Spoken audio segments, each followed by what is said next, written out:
Hi, my name's Jacqueline Wolosiansky, and I'm a speech-language pathologist. I've been an SLP for almost 7 years now in a variety of settings. I've worked in acute care hospitals, skilled rehab, outpatient therapy, home health, as well as preschool and Head Start settings.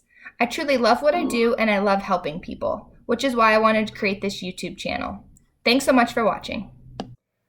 Hey everybody, today's topic is vocalizing. And that is what so many parents come to a speech-language pathologist hoping for. They just want their kid to talk. They want them to say sentences or words or mama or dada.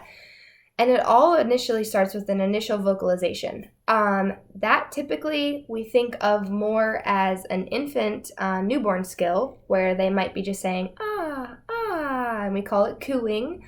The thing that's important there is vocal play. Immediately parents come, their 3-year-old's not talking, they're talking to them, they're reading a book, and they're like, say the boy who cried wolf, say the boy who cried wolf. We can't start there. You have to bring it back. I say it's like a parrot level. You're going to feel like a robot, you're going to feel like you're just saying the same thing over and over and over.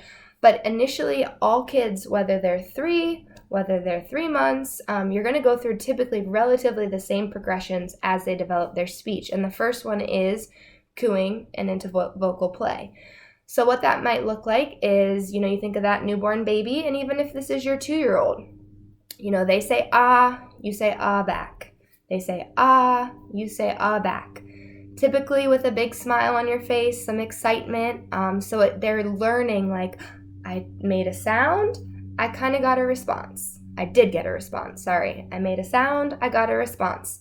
When we want to get to that next step, we might start to add something. So if they're saying like ba ba ba ba ba ba ba, or ma ma ma ma ma ma ma, we'd go back and say ma ma ma ma ma ba ba ba. And we're trying to change their pattern a bit. That can kind of get into where you're trying to get that back and forth parrot effect where you're repeating each other.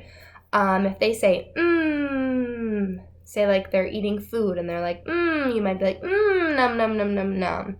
You're trying to, again, take what they said, add something to it, but you're still repeating that initial sound. And so for some kids, again, I do not want to get into too much of speech-language pathology because I truly believe in our master's or doctorate degrees, and we are the ones that diagnose things like apraxia or phonological speech disorders, articulation disorders, speech-sound disorder. But overall, that initial basis where you guys can work on repeating that child's sound, also just working on that child getting used to repeating back and forth, because that's very big in speech therapy. Sometimes the first few sessions, parents are like, what are you really doing? And those therapists are working so hard to lay the groundwork for that repetition necessary for that child to flourish and gain the speech skills that they need. So when that child says, ah, you say ah back. You might change it and go, ooh, ooh, and look at their mouth. See what your child does. If you say ooh and they can't do it back and they're like, ah, that's something to work on. Drawing their attention to your mouth, drawing their attention to your lips, drawing their attention right here. And again, praise is key. Hugs, kisses, clapping, excitement on your face goes such a long way. It doesn't have to be M&Ms and chocolate chips and Fruit Loops all the time, although that does help. But positive reinforcement. So again, today it was mostly about vocalization, working on vocal play, that parrot effect back and forth. See you guys next time. Thanks.